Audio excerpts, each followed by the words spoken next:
Praise the Lord. In today's video also we will discuss about the Old Testament survey of Exodus, and today we will discuss about background and settings.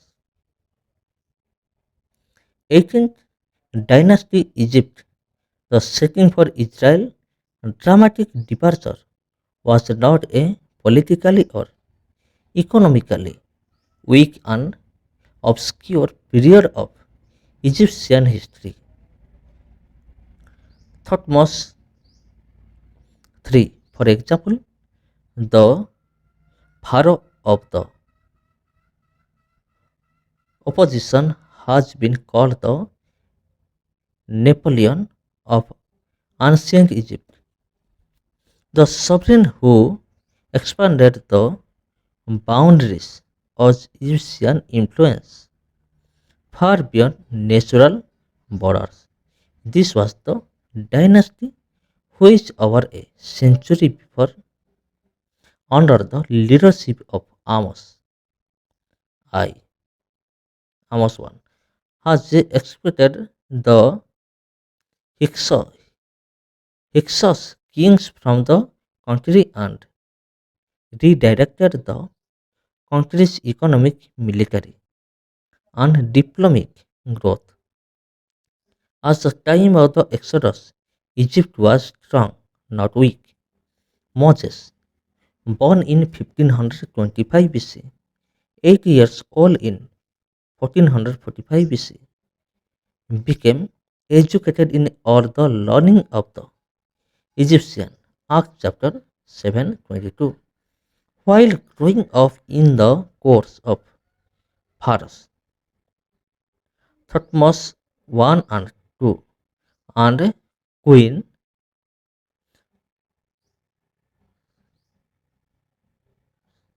Hafsat for another 40 years.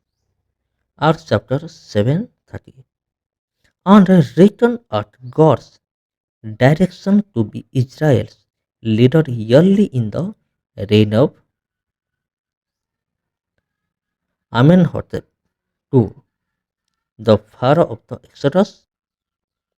God used both of educational system of Egypt and his exile in Midian to prepare Moses to represent his people before a powerful pharaoh and to guide his people through the wilderness of the Sinai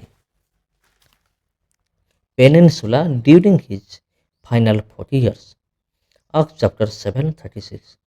Moses died on Mount Nebo when he was 120 years old. Deuteronomy 34:1-6. As God's judgment was on him for his anger and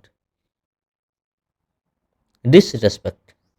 Numbers 21-13. While he looked on from afar, Moses never entered the promised land. Centuries later, he appeared to the disciples on the Mount of Transfiguration, Matthew 17:3, and historical and theological themes. In God's times, the Exodus marked the end of a period of oppression of Abraham's descendants, Genesis 15:13, and constituted the beginning of the fulfillment of the covenant promise of Abraham, that his descendants would not only reside in the promised land but would also multiply and become a great nation. Genesis 12 1-3 7. The purpose of the book may be expressed like this: to trace the rapid growth of Jacob's descendants from Egypt to the establishment of the theocratic nation in their promised land.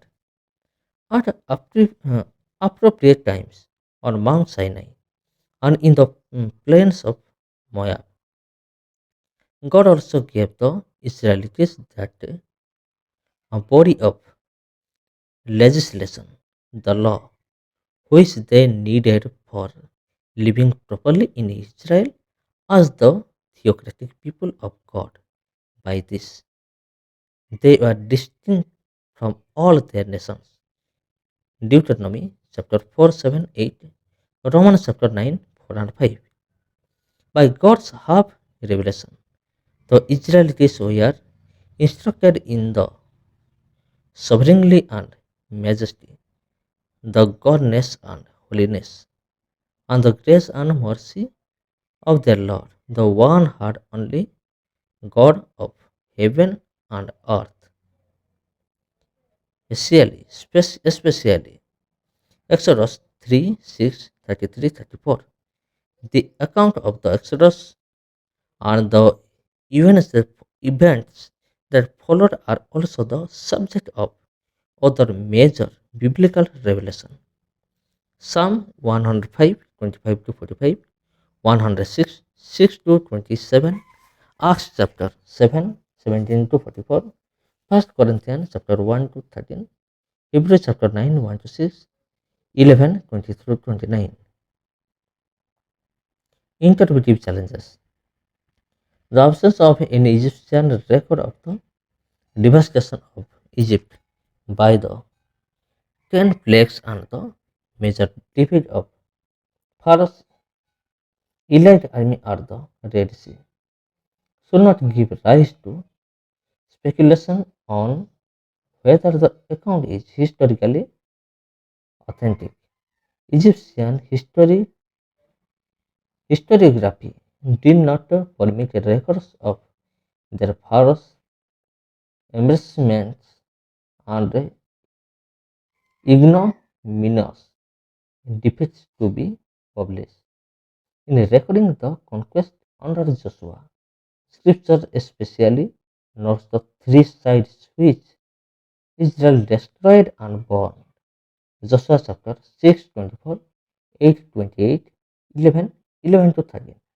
The conquest, after all, was one of the takeover and inhabitation of properly inhabit of property virtually visually intact, not a war designed to destroy. The date of Israel's march into Canaan will not be confirmed. Therefore, by examining extensive bone levels at city sites of a later period, and despite the absence of any extra biblical ancient near eastern records of the Hebrew bondage, the plagues, the Exodus, and the conquest, archaeological evidence corroborates the yearly date. Although pharaohs, for example, of the 15th century left evidence of interest of building enterprises in Lower Egypt, these projects were obviously associable to Moses in the Delta region near Goshen. The typological significance of the tabernacle was assertion, most reflection, ingenuity in linking every item of furniture and every piece of building material to Christ may appear most intriguing.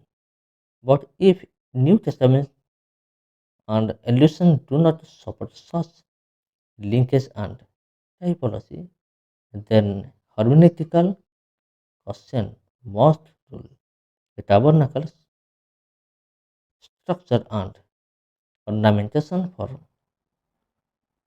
efficiency and beauty are one thing, but finding hidden meaning and symbolism is unfounded. How the sacrificial and worship system of the tabernacle and disperse meaningfully typify the redeeming work of the coming Messiah must be left to those New Testament passages which treat the subject. God bless you all. Amen.